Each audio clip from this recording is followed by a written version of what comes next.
तो आज का अपना टॉपिक है मूल कर्तव्य। तो सबसे पहले बात करते हैं ये मूल कर्तव्य की ज़रूरत क्यों पड़ी थी, कहाँ से आए हैं और कैसे मतलब भारतीय संविधान में इनका प्रवेश हुआ था।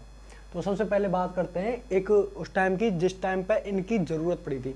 तो बात है 1975 टू 1976 के आसपास की, जब राष्ट्रीय आपातकाल लगा हुआ था। तो कांग्रेस पार्टी ने, जब हमारी केंद्र सरकार मतलब कांग्रेस की सरकार थी, तो उनकी एक अनुशंसा पर एक कमेटी गठित की गई थी जिसका नाम था सरदार स्वर्ण सिंह समिति।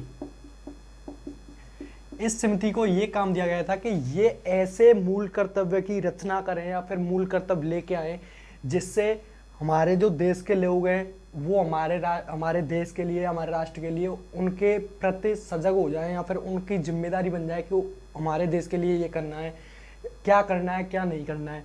तो उनका काम, ये जो मूल कर्तव्य लाने थे, जिस कमेटी का गठन किया था वो थी सरदार स्वर्ण सिंह समिति। बात है 1975-1976 की। तो सबसे पहले जो हमारा संविधान है, इन्होंने जब अपनी रिपोर्ट पेश की मतलब जो कांग्रेस पार्टी थी उसके सामने, तो इन्होंने 8 मूल कर्तव्यों का उसमें उल्लेख किया था। लेकिन और 8 मूल कर्तव्यों का उल्लेख कर दिया, लेकिन इन्होंने बोला था कि जो मूल कर्तव्य है इनके लिए हमारे संविधान में अलग संविधान होना चाहिए। तो जो 42वां संविधान संशोधन हुआ था, 42वां संविधान संशोधन जो 1976 में हुआ था, उसके आधार पर यहाँ पर 10 जो मूल कर्तव्य हैं उनका उल्लेख इसमें किया गया है। और जो संविधान का चौथा भाग है, संविधान भाग 4 के काम में मूल कर्तव्यों को रखा गया है। अगर बात करें अनुच्छेद की, तो 51 एक ही अनुच्छेद है 51 का, जिसके अंतर्गत ये मूल कर्तव्य हमारे आते हैं। तो बात है सरदार स्वर्ण सिंह समिति के द्वारा ये बनाए गए, मतलब लाए गए हैं। अब 42वें संविधान 1976 के द्वारा ये 10 मूल कर्तव्यों का इसमें उल्लेख दिया गया है। संविधान के भाग ये 4 के काम में ये मूल कर्तव्य आते हैं अनुच्छेद 51 के तहत, 51 के का के तहत। अब बात करते हैं कि 11 है कौन से। पहले अगर मैं बोल रहा हूँ 10 का उल्लेख है, तो ये 11वां कहाँ से आ गया? तो ये 86वां संविधान संशोधन हुआ था। 86वां संविधान संशोधन कब हुआ था? 2002 में। उसके तहत क्या किया गया था कि जो 6 से 14 वर्ष के जो बच्चे होते हैं उनके लिए जो फर्स्ट प्राइमरी या बोल सकते हैं प्राथमिक शिक्षा, तो प्राथमिक शिक्षा 6 से 14 वर्ष के जो बच्चे हैं उनके लिए उनके माता पिता की रेस्पॉन्सिबिलिटी होती है कि वो उनको प्रोवाइड कराएं। तो ये था 11वां संविधान, 11वां मौलिक कर्तव्य या मूल कर्तव्य। तो ये 11 हैं। तो मैं थोड़ा शॉर्ट में लिखूंगा लेकिन बोलूंगा पूरा।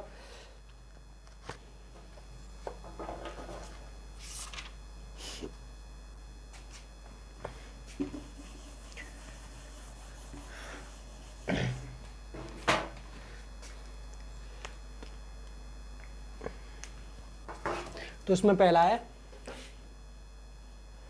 संविधान के उच्च आदर्शों को समझें और उनकी पालना करें।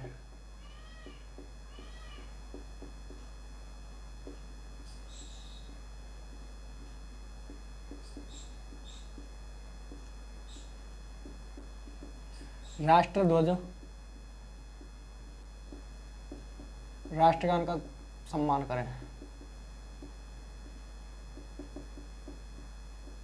तो दोस्तों ये हो गया पहला। बात करते हैं अपन दूसरे की। तो दूसरा कहता है कि जो हमारे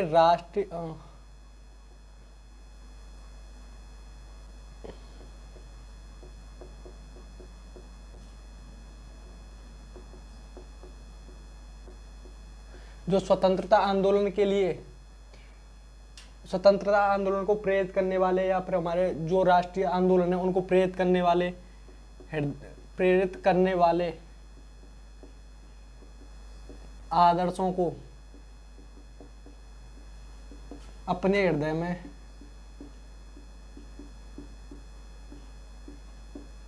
संजोए रखें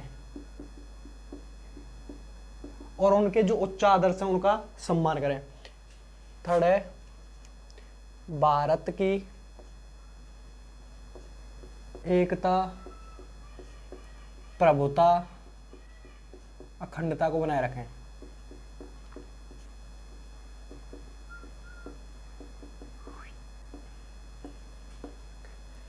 चौथा है अपना देश की रक्षा करें।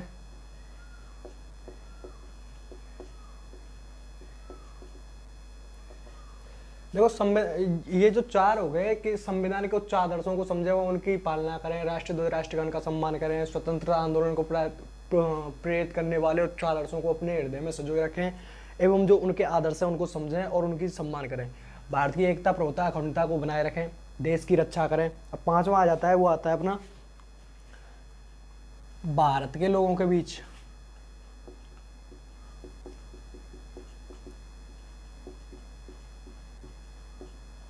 समरसता। समरसता होता है प्रेम भावना एवं भ्रातृत्व की भावना का, भ्रातृत्व भाई की भावना का, भ्रातृत्व की भावना का निर्माण करें।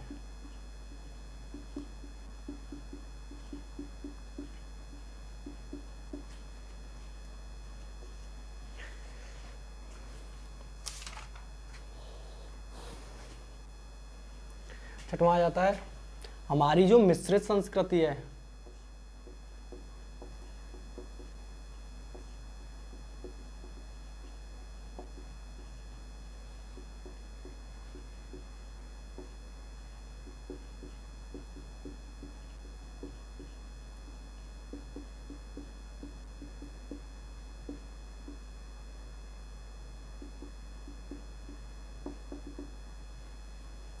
सातवां आ जाता है पर्यावरण परिरक्षण की रक्षा करें।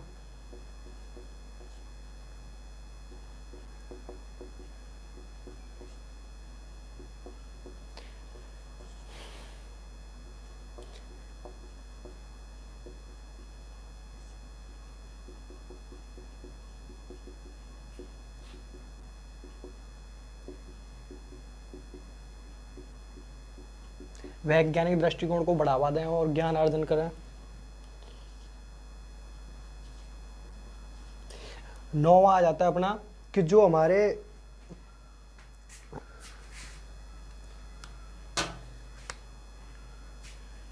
नौवां आ जाता है हमारा जो सार्वजनिक संपत्ति है,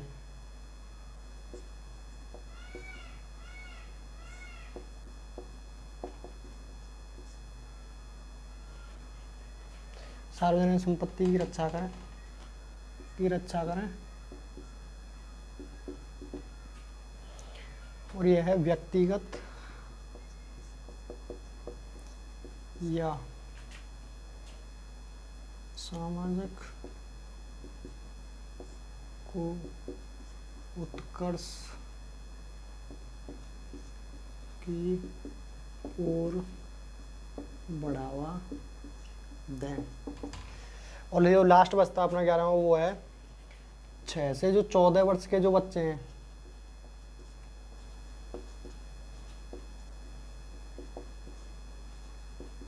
प्राथमिक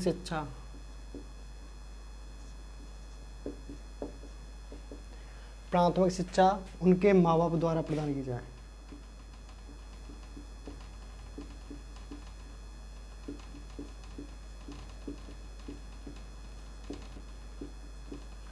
तो ये हैं अपने